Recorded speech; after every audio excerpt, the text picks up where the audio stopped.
inevitably in our day and age, you got to do new things and try new things, and let's face it, when we do that, we can fail. I want to do a little experiment with you right now. I'll show you how humor works. Get your arm out like this, your right hand. Get it out here like this here.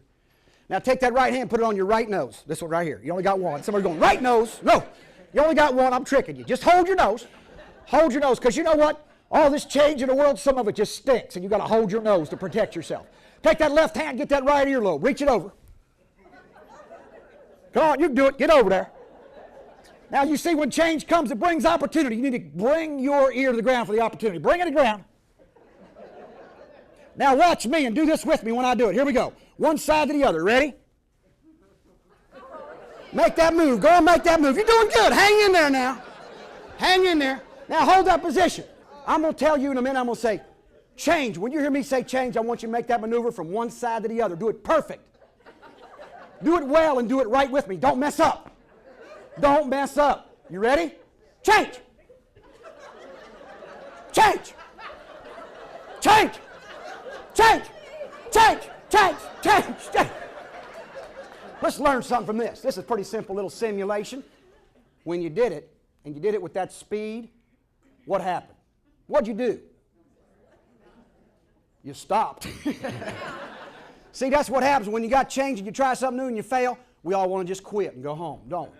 That's where that sense of humor comes in, because what else did you do when you messed up? You laughed. Who'd you laugh at? Yourself.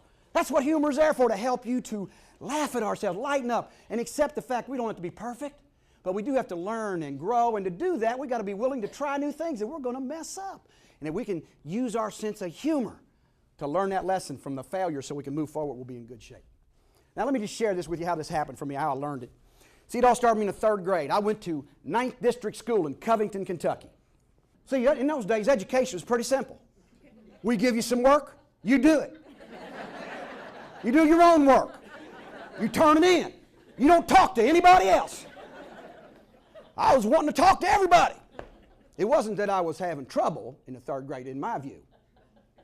I was just ahead of my time.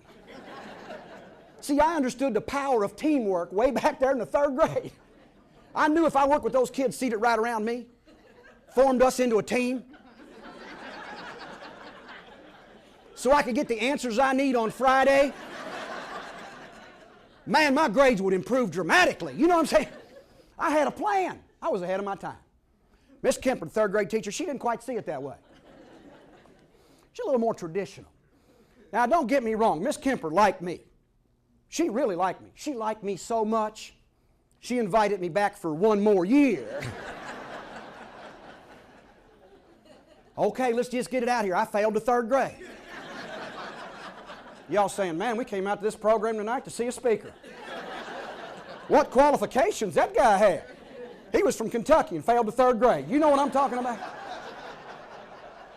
But you see, the fact is, it happened. Oh, I didn't like it. I hated it. I couldn't believe it. And don't feel sorry for me. I deserved to fail. I didn't do any work. I did a lot of team building, you know.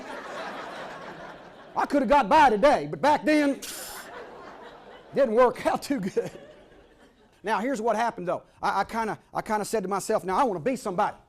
And in Covington, in those days, you're a young man, you're going to grow up and be somebody. You had to grow up and play Holmes High School, Bulldog, football. Because I had looked in the annual, the yearbook, and I saw those big boys with those uniforms on, and I saw those poses. And you know what? If you're going to have success in your life, you've got to have a vision of success. I had it. I'd even picked out my pose. I like that one. I like this one too. I didn't know which one to use, but see, when the 7th grade tryouts came, I decided it's time to try out for football. Now, here's the deal. You look at me today and know I didn't play any football.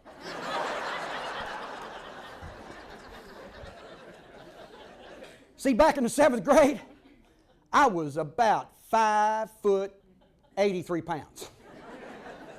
And you know, y'all doing some math here, you're going, he should have been in the 8th grade back then. Yeah, thanks a lot for not forgetting. Now, when you do something new for the first time, don't you get all excited? And if you have a vision of success, see, I just knew I'd be a star. I was out there to try out my little white shorts with a bulldog here, little bulldog on my shirt. I was ready. 150 other 7th graders were out there. Here come the 7th grade coach out of the tunnel. And here came with him the legend, In those days, we had a legend, Coach Tom Ellis. He was called Bulldog Ellis. He was the varsity coach, and he was coming with him. You know why? Because he was going to select the team. Now, if you're selecting people in your life, and we all do, don't we? It's important to select the best. That's what Coach Tom knew. He knew those 7th graders were eventually going to be his varsity players. And he came out that day. Now, Coach Tom, he was chosen for the school, I'm sure, not just because he was a good coach, but because he looked like a bulldog. He really did have short cropped gray hair. He had a bad knee from Western Kentucky guard play, you know, and he just, you know, bulldogs kind of got the bowed legs.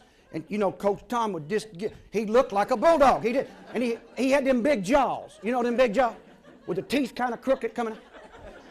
And, you know, if you go up and pet a bulldog, you go up and pet them, they're kind of mean animals. They're kind of, that stuff comes flying out of their mouth.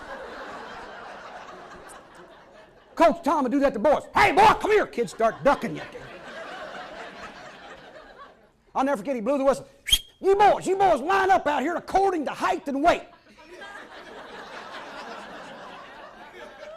The great comparison began. I began to try to find my place in the line. Other boys started helping me find my place in the line.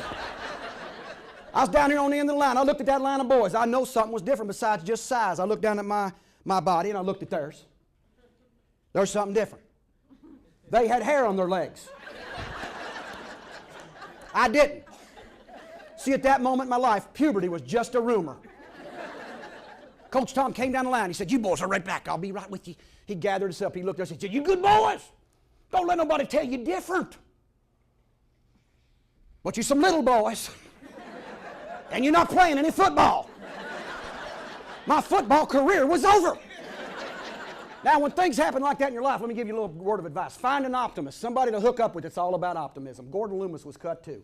He's an optimist, my buddy. Grew up with him. He was cut too. I looked at Gordon. He's smiling. I said, Gordon, what are we going to do? He looked at me and said, basketball. See, if one vision doesn't work, just get a different one. Gordon's a smart man. More than 30 seconds later, I had a new pose. I came out for the basketball team, same 150 boys lined up in that gym. Those 7th graders showed up again. In Covington in those days, we didn't have a lot of money. You guessed it. Coach Tom coached basketball too. He came out, blew the whistle. You boys, line up. I knew right where to go. See, sometimes in life, that's not good. You start saying, this is my place. No, it isn't. No, it isn't, but sometimes you're kind of stuck there, and I knew what was going to happen. You know the drill. He went down the line, got us together, he looked at us, I knew what was coming. You some good boys. Don't anybody tell you different, but y'all some short boys. You're not playing basketball. Football, now basketball. Gordon looks at me smiling again. He was cut too. He said, track. I said, track, tell me about that. He said, there's an oval around the football field. I said, I've seen that. Tell me about it. He said, you get out on that oval. Stay over to your left and get back as soon as you can.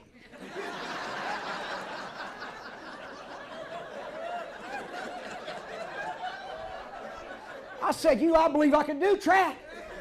So I went to the track. Now, I had a little bit of a surge of optimism, and it should have been a great surge because when I got there, guess what? Coach Tom was coaching baseball. He took 75 of those hairy guys with him right away to play baseball. He left 75 of us hairless wonders over here to run track. And out of the tunnel came Jerry Lancaster, the coach. Now, Jerry didn't look like Coach Tom. He's kind of a little fella like the rest of us. We kind of like that. He hammered into the track some starting blocks. I'd never seen them. Now, you know what happens when you got something new in your life. You got two choices, right? Optimism, you get in, try it, figure it out. Or pessimism, you back off and worry about it and wonder and watch everybody else. And all those kids were doing the blocks, but I didn't. I didn't want to mess up again. This is my last shot. So I watched them all do it. Finally, it was my turn. I was the last guy. I was all worried. Jerry said, go. I took 3 steps, pulled a muscle, fell on the track. Jerry Lancaster, the coach, come walking up to me, looked down at me, and said, you're a good boy. He'd been to the Coach Tom School of Coaching. He said, but you have pulled your muscle, son. You need to go on home, rest that up. Come on back out here next year. I was just going down the hall. I just want to be left alone. Nobody wants to be left alone. But I tried to act like that's what I wanted so nobody would bother me. But Jerry bothered me. He said, you, come here, boy. Come here. You want to be on my track team? I said, yeah, coach. He said, good. Now, I've got to ask you a question. How are your grades? This was an ethical moment for me. I didn't know quite how to tell him. I said, well, Coach, they could improve. He said, well, then, son, you need to improve them, because if you're going to be on my track team, you're going to have not good grades. You got to have great grades. You got to be honor roll. You're going to be on my track team, and I will run you to death. You want to be on my team? I said, yeah, Coach. Now, what's going on there? See, I'll tell you what's going on. Nobody can rise up to low expectations.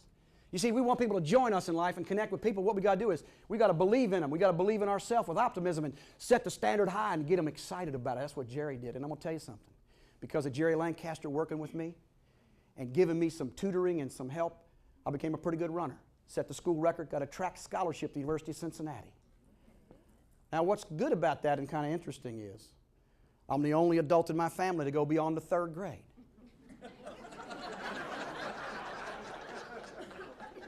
That's why I had so much trouble with the 3rd grade. I thought I was finished. I was going home, you know. I'm done. It's good.